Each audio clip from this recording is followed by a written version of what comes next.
وقال مدرب الكونغ فو بشأن البلاغ المقدم في واقعة تعديه على طالبة بمدرسة لغات شهيرة في حدائق الأهرام بعد هتك عرضها، وذلك في المحضر الذي يحمل رقم 17561 إداري الأهرام ضده، خلال مواجهته لما منسوب إليه من التعدي على طالبة بمدرسة لغات شهيرة، حيث أقر المتهم بارتكاب الواقعة قائلا: أنا عملت كده وأنا غلطان وهقول كل حاجة.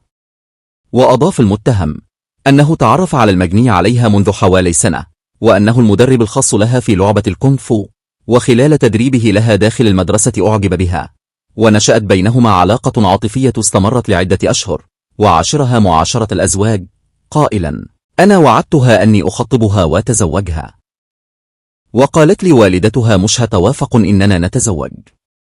وواصل المتهم أن المجني عليها أخبرته أن والدتها علمت بما حدث بينهما من علاقة، وأنه أخبرها أنه يريد الزواج منها. كما أضاف مدرب الكونغ فو المتهم بالتعدي على الطالبة